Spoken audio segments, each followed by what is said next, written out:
നമസ്കാരം. ജില്ലാ വാർത്തകൾ. കുടിവെള്ള വൈദ്യുതി ക്ഷാമത്തിൽ കാലവർഷപ്പെയ്ത്ത് ആശ്വാസമായെങ്കിലും കെടുതികൾ ഇത്തവണയും രൂക്ഷമായിരുന്നു. കഴിഞ്ഞ ദിവസങ്ങളിലുണ്ടായ ശക്തമായ കാറ്റിൽ നിരവധി നാശനഷ്ടങ്ങളാണ് ജില്ലയുടെ വിവിധയിടങ്ങളിലുണ്ടായത്. കഴിഞ്ഞയാഴ്ച കേന്ദ്ര സംഘത്തിന്റെ സന്ദർശനത്തിന് ശേഷം ഉണ്ടായത് ലക്ഷങ്ങളുടെ കെടുതികളാണ്.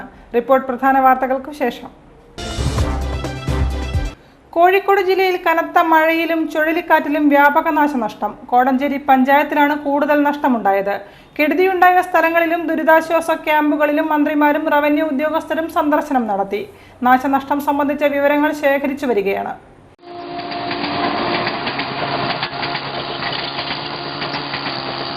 കോഴിക്കോട് ജില്ലയിൽ മലയോര മേഖലയടക്കം വിവിധ ഭാഗങ്ങളിൽ ചുഴലിക്കാറ്റിലും കനത്ത മഴയിലും ഒട്ടേറെ വീടുകളാണ് തകർന്നത്. വ്യാപക കൃഷിനാശമുണ്ടാകുകയും ചെയ്തു. ജില്ലയിൽ വീശിയടിച്ച ചുഴലിക്കാറ്റിൽ 250ഓളം വീടുകൾ തകരുകയും 7 പേർക്ക് പരിക്കേൽക്കുകയും ചെയ്തു. Disaster management deputy collector T A. റഷീദിന്റെ നേതൃത്വത്തിൽ റവന്യൂ വിഭാഗം സ്ഥലത്തെത്തി നാശനഷ്ടത്തിന്റെ പ്രാഥമിക കണക്കെടുത്തു. മഴയെ തുടർന്ന് 97.2 ലക്ഷം രൂപയുടെ നഷ്ടമാണ് കണക്കാക്കുന്നത്. മിനിറ്റുകൾ മാത്രം വീശിയടിച്ച ചുഴലിക്കാറ്റിൽ തെങ്ങുകളും കവുങ്ങുകളും മറ്റു മരങ്ങളും ഇലക്ട്രിക് പോസ്റ്റുകളും വീണത് ജനങ്ങളെ പരിഭ്രാന്തിയിലാക്കി. ഫയർഫോഴ്സും നാട്ടുകാരും ചേർന്ന് മരങ്ങൾ അറുത്തുമാറ്റിയാണ് രക്ഷാപ്രവർത്തനം നടത്തിയത്. വട്ടക്കിണറിലെ മീഞ്ചന്ത ഗവൺമെന്റ് ഹയർ സെക്കൻഡറി സ്കൂളിനു പിൻവശത്തുള്ള റെയിൽവേ ട്രാക്കിൽ മരം വീണ് 1 മണിക്കൂറോളം ട്രെയിൻ ഗതാഗതം തടസ്സപ്പെട്ടു.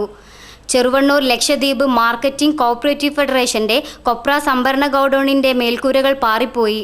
മഴയെ തുടർന്ന് കൊയിലാണ്ടിയിൽ വിവിധ ഭാഗങ്ങളിൽ നിരവധി വീടുകളാണ് തകർന്നത്. കോഴിക്കോട് കോർപ്പറേഷൻ പരിധിയിലെ പയ്യാനക്കൽ ചാമുണ്ടിവളപ്പിൽ കാറ്റിൽ 13 വീടുകൾക്കാണ് നാശം സംഭവിച്ചത്. ബേപ്പൂർ ശിവപുരി റോഡിൽ മരം വീണ് പനങ്ങാട്ട് വയൽക്കുളത്തിന്റെ ഭിത്തി തകർന്നു. കോടഞ്ചേരി ഗ്രാമപഞ്ചായത്തിൽ 81 വീടുകൾക്കാണ് നാശനഷ്ടം സംഭവിച്ചത്. കായണ്ണ, പേരമ്പ്ര, കൂത്താളി, മാവൂർ പഞ്ചായത്തുകളിലും വടകര മേഖലകളിലും വ്യാപക കൃഷിനാശമുണ്ട്. ദുരിതബാധിതർക്ക് കോടഞ്ചേരി പഞ്ചായത്തിൽ ചെമ്പുക്കടവ് മേഖലയിൽ 2 ദുരിതാശ്വാസ ക്യാമ്പുകൾ തുറന്നു. കണ്ണോത്ത് കളപ്പുറം മദനുൽ ഉലമ മദ്രസ, ചെമ്പുക്കടവ് GUP സ്കൂൾ എന്നിവിടങ്ങളിലാണ് ക്യാമ്പുകൾ.